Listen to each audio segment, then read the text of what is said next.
ये कहते हैं कि मात्र लिखने वाली उंगलियां ना रहें या कागज़ कलम चुक जाएं तो भी कार्य रुकेगा नहीं।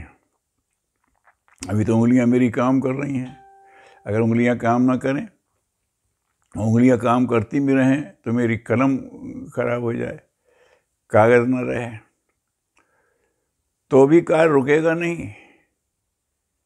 क्यों कि हृदय, क्योंकि रक्त का प्रत्येक कण और मस्तिष्क का प्रत्येक अणु उसके पीछे काम कर रहा है।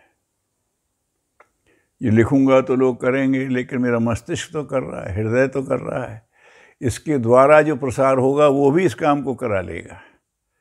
तो ये इस स्तर की बात होती है। कहते हैं महापुरुष जो सोचते हैं वो प्रकृति में अंकित होने लगता है। विवेकानंद जी ने लिखा है कि ऐसे पुरुष जो कहते हैं तो उनकी बात को अगर वो व्यक्त ना भी करें तो प्रकृति उसको फैलाने लगती है, हवा पानी वायु उससे जाने लगती है। और ये बात देखा भी जाता है। जैसे कई बार जिक्र किया, गुरुदेव ने कहा था वो समय आ रहा है कि संसार का हर व्यक्ति गायत्री करेगा, तो उस समय तो कोई संभावना दिख नहीं रही थी।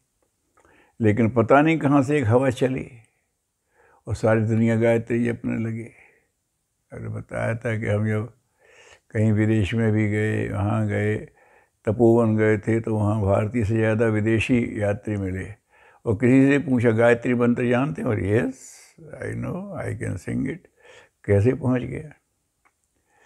अभी वहाँ एक बार अश्वमेध में, शायद जबलपुर अश्वमेध में, वो शंकराचार्यों में से एक उनका पहले हुआ था, तो उनने कुछ ऐसी बातें कही थी रुचती नहीं थी।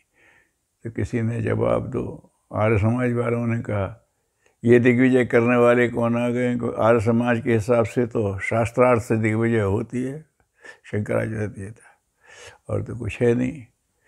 तो गुरुदेव के पास आते थे, बोले भैया शास्त्रार्थ मैं करना ही नहीं। एक बार उन्हें ये, शास्त्र का अर्थ जीव की टोएं से नहीं होता, जीवन से होता है। जिसने अपने जीवन से शास्त्र का अर्थ किया हो वो आके करे तो बात करूं मैंने अपने जीवन से गायत्री का अर्थ किया है और मैं बताऊंगा, दुनिया करेगी, रोका जाए तो रोक। तो ये कहते शास्त्र का अर्थ ऐसे नहीं होता है। ये भी कहते थे कि जिन्हें किया हो, कोई बुद्ध हो, कोई शंकराचार्य हो तो बात करूं, उन्हें अनुभूत की है, वो उस स्तर का व्यक्ति तो विरोध करेगा ही नहीं। ऐसे करने से तो ये वो बात आई थी। तो हमने कहा ये तो कर सकते हैं, आप करवा रहे हो। हमने कहा हम नहीं करा रहे। ये बात हम कहने को तैयार हैं कि आप कहते कि आपने ये करवाया श्रेय, लेकिन निश्चित रूप से हमने गायत्री की है, सबको फैलाई है।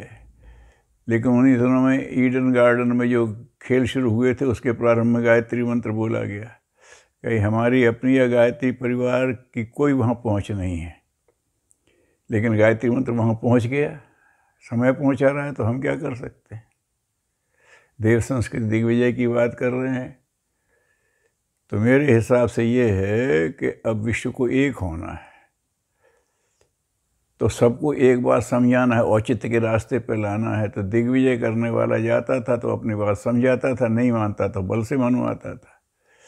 तो अब विश्व को एक करना है, तो कहा कौन करेगा ये काम। तो भारतीय संस्कृति ने कहा कि हम करेंगे, क्योंकि वो विश्व संस्कृति रह चुकी है, उसके पास हर व्यक्ति के समाधान के सूत्र हैं। तो चूंकि भारतीय संस्कृति ने ये जिम्मेदारी ले ली है, हम कैसे करेंगे दिग्विजय। वो कर सकती है, उसने पहले भी की थी, तो हम उसके अनुचर हैं, तो पीछे पीछे हम भी चल रहे हैं। आप हो तो आप भी चलो। ये निश्चित रूप से हम नहीं कर रहे हैं, आप श्रेय देते हो, हम तो मानते नहीं। और ये हमने कहा अगर इसमें होता है तो उसी समय वहाँ साउथ अफ्रीका के राष्ट्रपति ने जो शपथ ली थी, उसके बाद पहली बात और धर्म बोले तो पहले गायत्री मंत्र बोला गया। हमने कहा वहाँ तक निश्चित पहुँच नहीं, लेकिन बोल रहा है।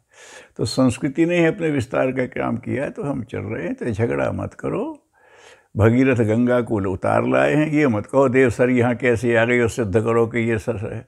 अब बह रही है तो उसमें डुबकी लगा लो यार, बेकार बहस करने में खर्च मत करो, आनंद लो। तो ऐसी बात कही थी। तो गुरुदेव लिख रहे हैं कि मात्र लिखने की उंगलियां न रहें कागज, तो भी ये काम रुकेगा नहीं, क्योंकि प्रकृति का कण कण